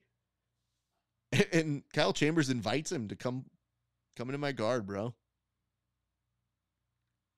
Posturing back and forth. Got to be short on time here. And speaking of which, that is going to be the end of regulation for these two gents. No points on the board for either of them, but I have to say, in getting to watch this today, very impressed with the way the A-Game conducts his game. Very violent, very aggressive. You can see why he is putting those over 40 different fights and that college wrestling experience into practice. This is a guy who I think is a very, very fun grappler and definitely somebody who probably does best in that PGF format rule set. So would love to see more of him in the near future, but A-Game made some statements out here. Oklahoma's very own has a lot to be proud of at this tournament. So it looks like we are about to continue the action here. You don't want to go anywhere, but before you do, a like, a comment, a share, that would be greatly appreciated. You can also find me, Raf Esparza, at the Grappling Hour, and every Friday with my good friend Tim Freeman at the Bullpen, where we talk about all the major topics in Jiu-Jitsu. And on the Grappling Hour, you see me interview some of the biggest names in Jiu-Jitsu. So any support you guys can do, you can also check me out at my Patreon, patreon.com/grappling hour. Hook your boy up. $5 a month or $5. You can go ahead and check me out. I give you guys 4 interviews a month plus a lot more. There's so much stuff that we like to give you. And for a few extra bucks, you can also check out some extra bonus content not available anywhere else. But I don't want you guys going anywhere. The action continues on here in just a second, but don't go anywhere. It looks like right now we're going to take a short break. We'll be right back. This trap life is easy. My name is Frody. And let me tell you one thing. This trap life ain't easy. That is fro sticks and no sticks for life.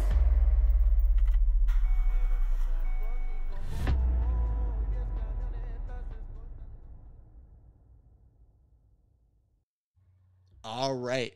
And we are back, ladies and gentlemen.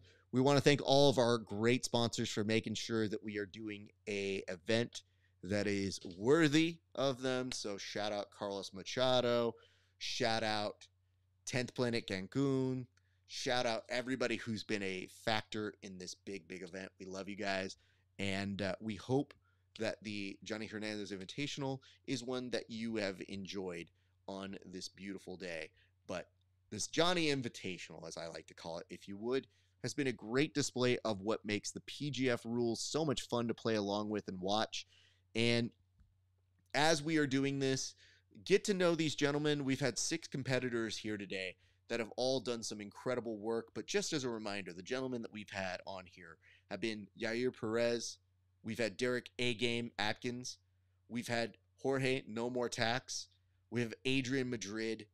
We've had Jesus Chuy Bagana, and we've had Kyle Chambers. Now, some of you might be familiar with one of them, but in today, you've gotten to see some incredible moments from these gentlemen and could not be happier with their implementations into this rule set. But let's check out what's happening on the floor right now.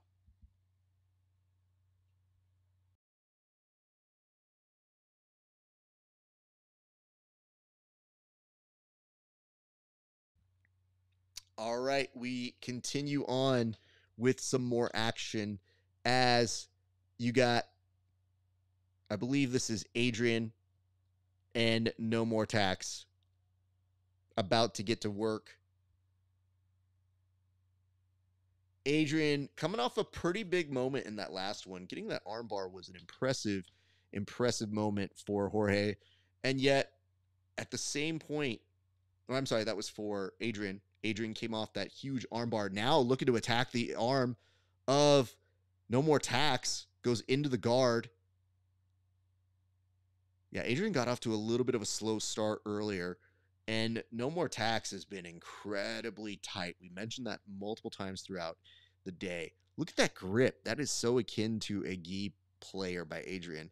You grab the wrist, usually that sleeve collar, and then you use the foot to trace on out. And now it might be using this unconventional means to get a back take. Addressing one of those arms. Might be looking in on it. He's close. This is a good start. He's over on one of the legs. But I think that Jorge may be addressing that top foot. And I am correct on that. But that's still very viable. Wow. Way to go straight to that back again. He has the options here. He can attack this arm or he can go to take the back. So I think that's why you're seeing him take his time, but now may have to settle going back into his guard. But man, excellent attack there by Adrian. Jorge has to be careful here because, oh my goodness, what was that? Oh my God. You know, I couldn't even explain half of that as fast as that went. We are going to have to see that one again because that looked like it was rehearsed, but it was incredible. Let's see what we can do on this one. Look, starting, he's trying to open up guard. He gets the underhook on the leg here, brings it over for an armbar, and Jorge was trying to flip over it to get out of it. And he thought he would be safe, but that arm was in such danger. Again, look for this underhook on the leg. When he brings his other leg forward, most people might not recognize that when that opponent's doing that front roll, that they don't have the arm. Stayed with it, got the arm bar. That's 2 arm bars. Now, unfortunately, it's really not going to be enough to make a huge difference on the points board, but let's give some respect where it is due. Adrian Madrid looked nasty with those last 2 performances. Those arm bars, he didn't put that as his favorite submission. He put Kimura as his favorite submission. Mr. Madrid, I think you need to change your profile. Yair Perez, though, is now going up against Kyle Chambers. So Yair Perez will take on Kyle Chambers in this next match. Kyle Chambers deep in on the tunes before making it on out and essentially doing a little bit of a harmless shake before he makes his way on out. That dude's about to dance, and that is how loose he can be. And you're going to see him finish out the day with this match. But this has been already in, has the leg, might run the pipe here. Kyle Chambers uses it as an opportunity to go for an attack, might be on a heel hook here. Legs are not quite there. So this is always fun between people with shorter and longer legs. But I think Kyle Chambers has it and enough time to even let it go there. That was a big moment, and man, that leg is concerning. Kyle Chambers gets a huge submission win there. And if you've ever seen Kyle Chambers compete, this stuff isn't unusual to you, but watch. It's like a shotgun here. Once he gets it in, wastes no time. And that's not even the full power of what Kyle Chambers normally can do. This is just, he has the position, has time, gets it over, gets the wrist on the back of that heel, and as he's turning, doesn't take much to make an opponent hobble, but good Lord. Oh, that hurt my leg. I feel it in my bones now. You ever get so old that when somebody else gets submitted, you feel it? That's where I'm at. Nonetheless, Kyle Chambers may not be in a winning predicament today just based on points. Nonetheless, a big exclamation mark for him to start to close out this day. So I think right now everybody's starting to do the tallies on the points and figuring out where everybody stands. But you're seeing Chewy versus A-Game. Jesus Magana, again, has had some success at this very tournament, but he's been on a good mix of performances here tonight.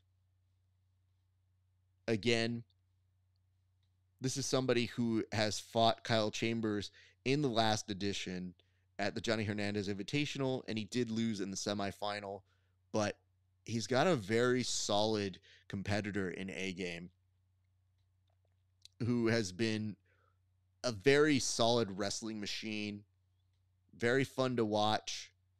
But Chewy is, he's focused today. Chewy has a very big mission statement and has been looking very solid all the way throughout.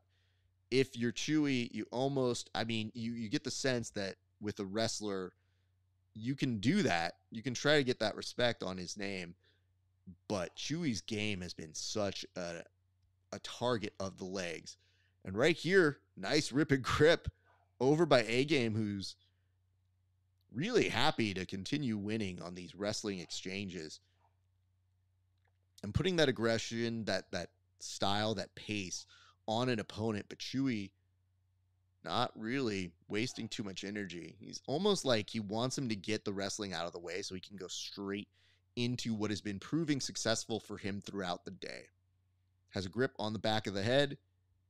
Now looking to attack, slowly moving up. I think he's going to stand up, and that's only going to play more into the type of game that A-Game really enjoys playing. The difference is, because the game has been going on a little bit today for a while, A-Game still has gas in that tank, but he's just not as fast. Like, keeping up that pace is difficult to do.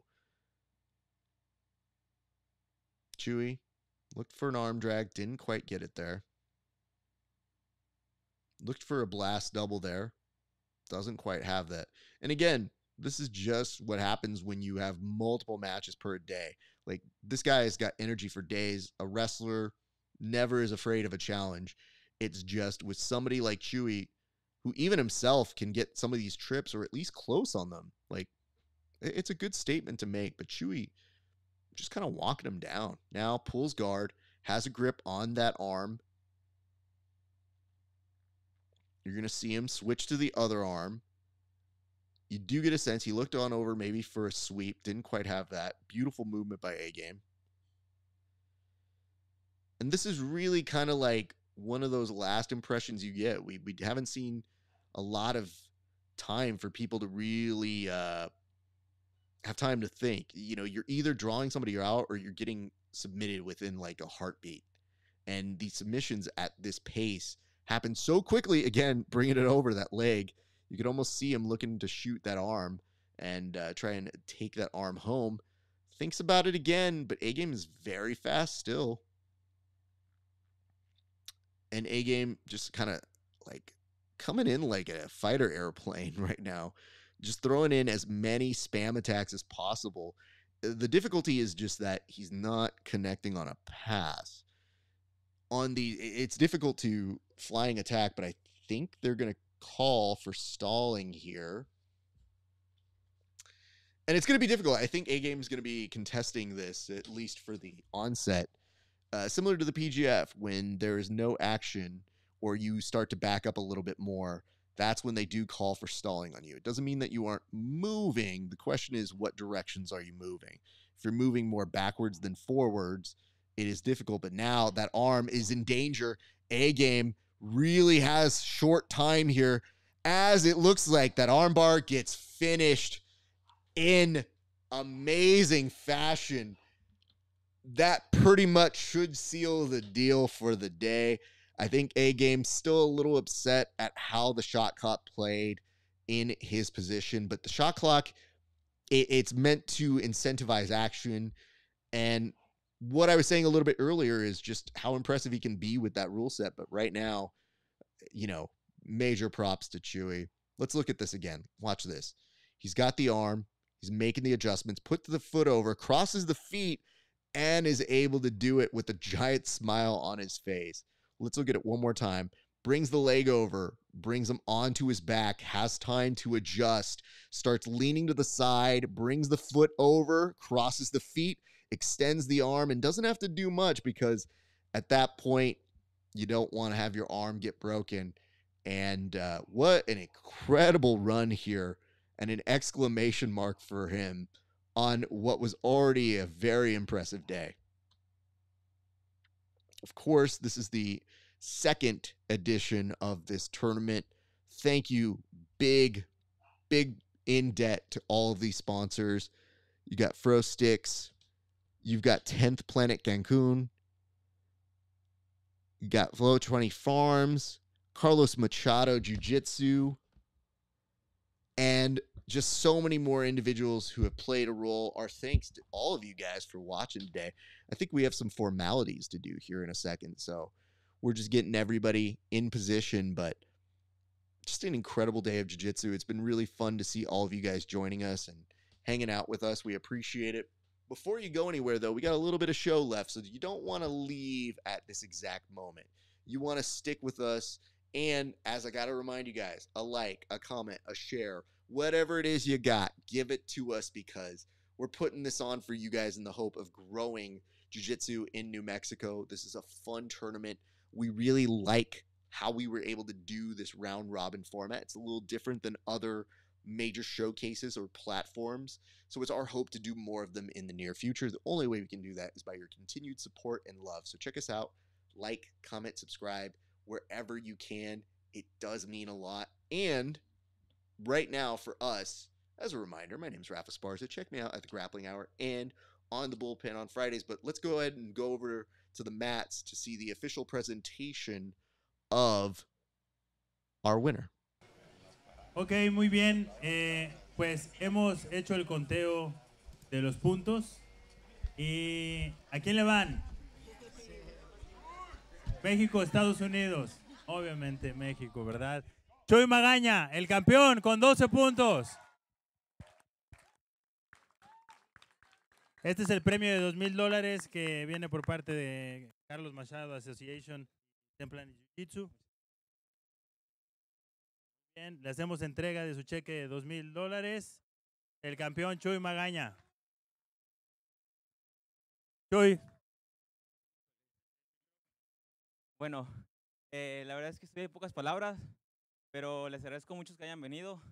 A Johnny por lograr todo esto. Y pues muchas gracias, hay que echarle ganas y siempre para adelante. Listo. Tenemos nuevo campeón. Hizo un gran trabajo. La verdad es que todos los atletas que se presentaron el día de hoy son de alto nivel. En realidad tuvimos muchas sorpresas. Estuvo muy emocionante cada uno de los matches. Así es que espero que les haya gustado. Gracias a todos los patrocinadores, a todos los que vinieron a este evento. Y vamos a cerrar con broche de oro, ¿sí? Tenemos a nuestro artista invitado especial, que es Eduardo III. Así es que prepárense si necesitan ir al baño o lo que sea, porque se va a poner bueno, ¿ok? Así es que muchas gracias y seguimos con la fiesta. Y quiero agradecer a PGF por haber dado todo el apoyo, ser posible para realizar este evento. Olvidé decir un anuncio muy importante. Por su desempeño y por ser los últimos en la final, tanto Chuy Magaña como Derrick Atkins van a tener su lugar en el PGF en Las Vegas. Así es que podrán estar allá en el draft.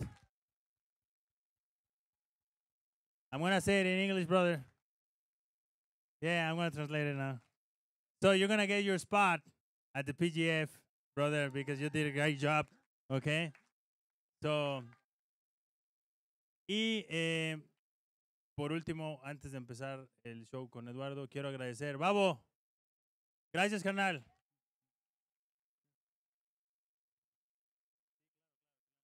Un aplauso para Babo, que realmente nos abrió las puertas de su casa. Muchas gracias, nuestro campeón, el Chuy Magaña, carnal. Muy bien, carnal. Muchas gracias. Derrick Atkins, Justin. Muy bien, vente aquí para la foto, carnal. Una última.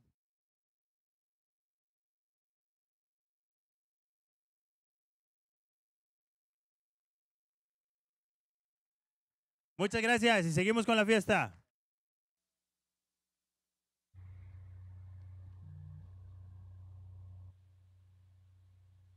All right, ladies and gentlemen, stick around. We've got a very special performance for you guys. Don't go anywhere. We'll be right back after this incredible performance.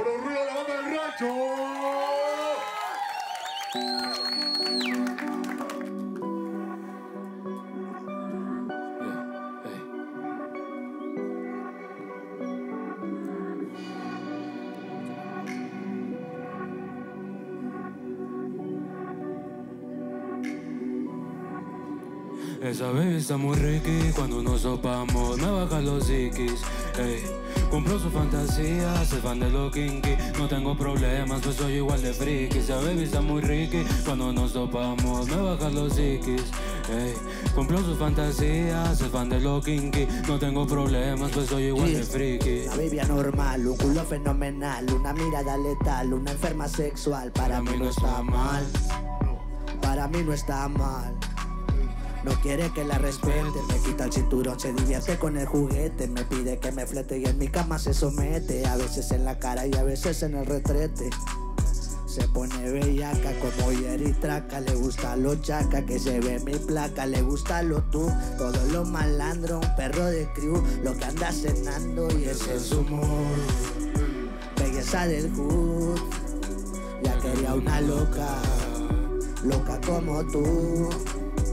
Esa baby está muy rica cuando nos topamos, me bajan los psiquis, ey. Cumplo su fantasía, soy fan de lo kinky, no tengo problemas, pues soy igual de friki. Esa baby está muy rica cuando nos topamos, me bajan los psiquis, ey. Cumplo su fantasía, soy fan de lo kinky, no tengo problemas, pues soy igual de friki. Esa borrita ricolina, con carita de San Petrina, sucia pero fina, le dicen la divina. Porque la dueña de la esquina, pura gasolina lina, es una droga más loca como la cocaína. Calle como la de Santa Catarina, su pussy me da pila, es una quila. Dice que es mi baby, le doy su mamila. Pa' llegarle a casar fila, le gusta lo agresivo, ya no le gusta lo rila. Cuando se me trepa encima, bien rico me alucino y bien rico se alucina.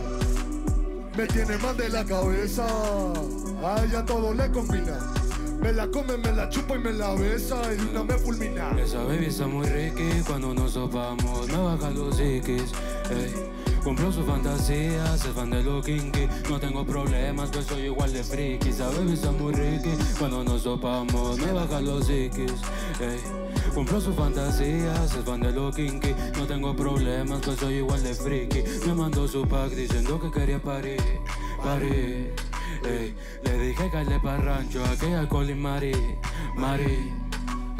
Ella es niña fancy, de noche perra nasty. Rebota ese culo como si fuera un Spalny. Le calo natural, dice calo plástica. En la cama me mata como historia de Tom Clancy. No te hagas la santa, la loquera te encanta. Eres sexy maníaca, fácil me lo levantas. Ey, la baby me pide que la grabe. Pa' abrir esas piernas solo yo tengo llave. Con mis rolas se encienden motores, pa' que se acaloren, pa' que se enamoren, pa' que todas las bichas me escuchen en sus cantones. Y si me ven pasar, se ganan los portones. Eso es pa' que se emocionen, ey. Y ey, pa' que se descontrolen, ey, ey. Sale pues, yeah.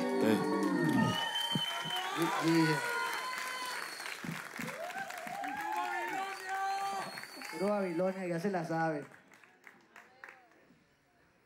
El río para Eduardo III. Esta noche es una noche especial, banda, porque es su primera presentación. Así que estamos haciendo historia, no solo en los guamazos, también ahorita en los palomazos. Ya se la saben aquí. Flotis or Nostrix. Ay, güey. Yeah, Eduardo III, puro Babilonia. Yeah, yeah.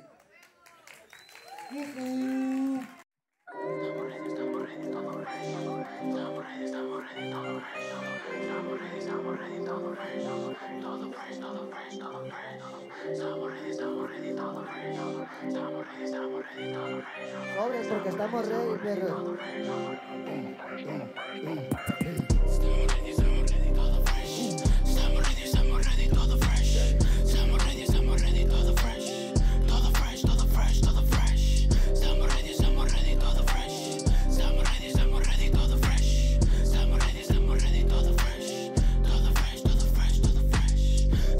Dónde ando, pues seguramente en el estudio grabando. Si no me ves afuera en la troquita zumbando, esa es la manera en la que ando. Me fui pa' la base pa' fumar salsa.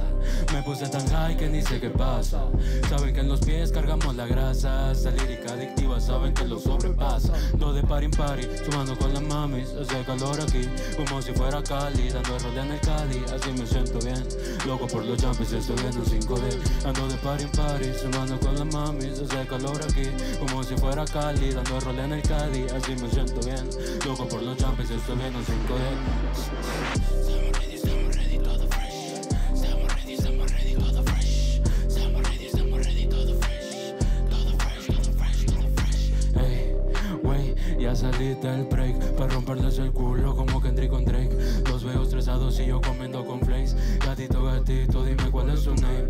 Ahora gano miles, antes ganaban tazos. Vendiendo dibujos, cabrón, no he perdido el trazo. Échale jarabe al vaso pa' marearme en cada paso. Pa' escucharlos con retraso, soy artista, tu payaso. Ey, quítate porque es opaco. Wey, pa' ganar no ocupo trato.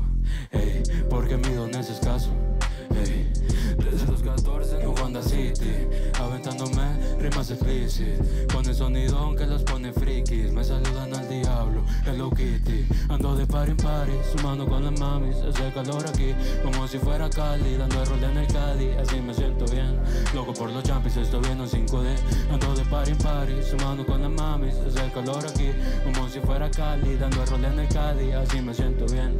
Loco por los jumpers, estoy viendo 5D. Estamos ready, todo fresh. Estamos ready, todo fresh. Estamos ready, todo fresh. Todo fresh, todo fresh, todo fresh.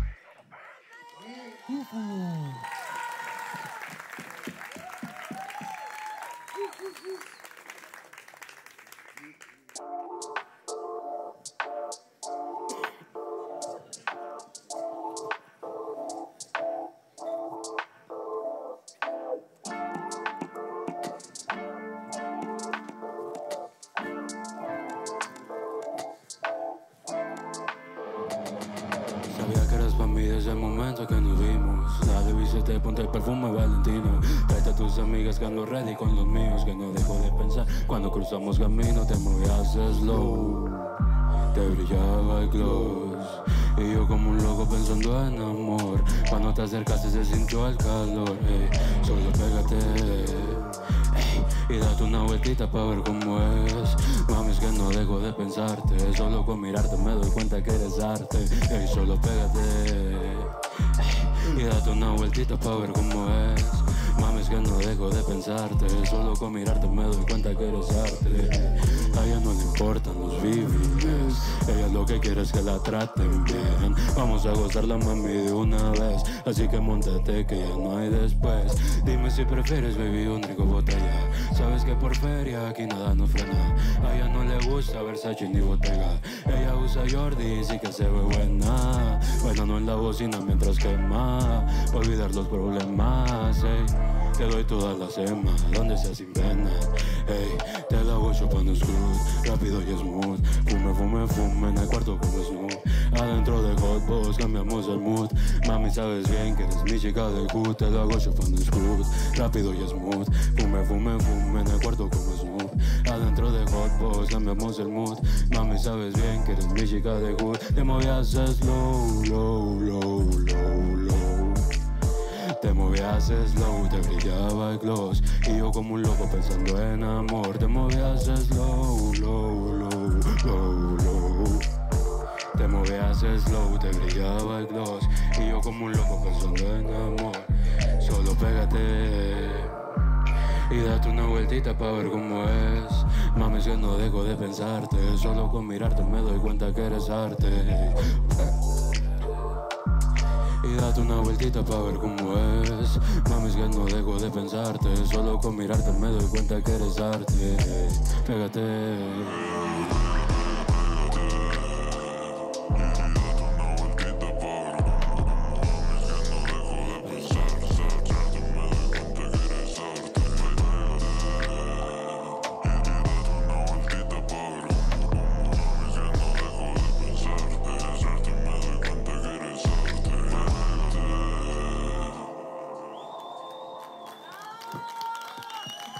Gracias, gracias.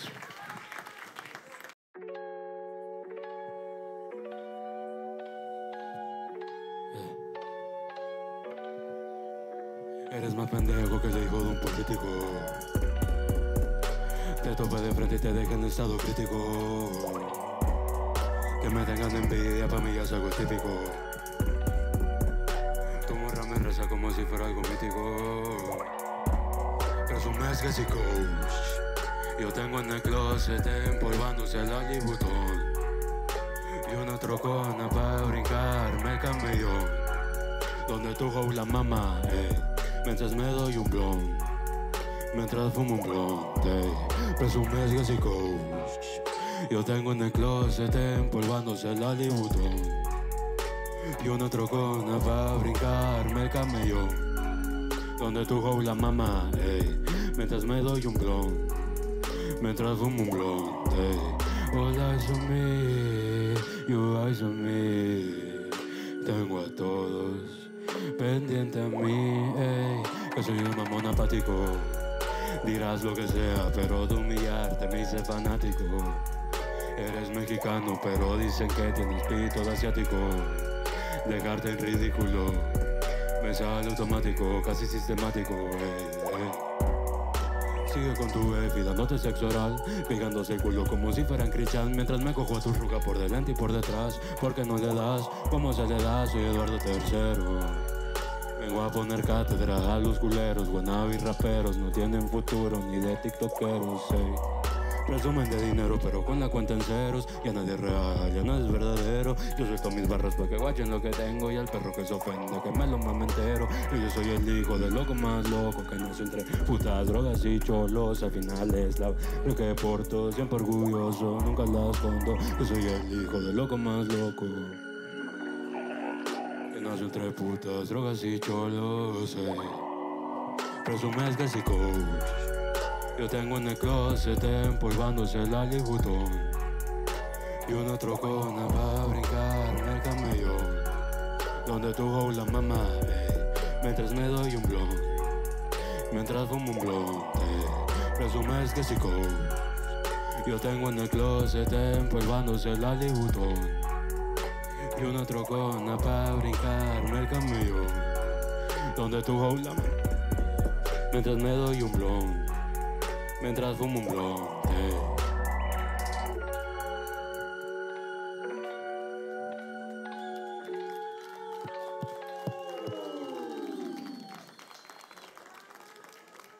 Muchas gracias a todos.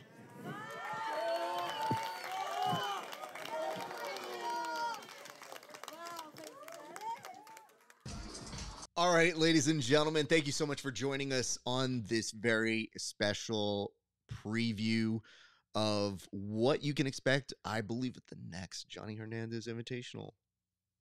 Rumor has it they're doing a third. If you guys enjoyed this content, like, comment, subscribe on where you are watching it right now. And look forward to more events that are going to come out that feature the PGF rule set. We believe one of the strongest, if not maybe the strongest. I don't know. I'm not saying things like that. I'm just letting you know. It provides action. It gives you incentive. And I think our athletes today got the note as they were pushing action the entire time. So do us a solid. Like, comment, subscribe wherever you're watching this. And if you could also do us a solid here at the Grappling Hour and at the Bullpen, go find us at Grappling Hour on Instagram, YouTube, Twitch, Twitter, everywhere like that. And go follow my good friend Tim Freeman as we do the Bullpen every Friday on the afternoon side. And we'll be happy to recount episodes like this in the future where you can talk about all the latest news in jiu-jitsu. But until then, thank you so much for watching. My name is Raf Esparza. It's been a great day for grappling. We'll see you back on the mats.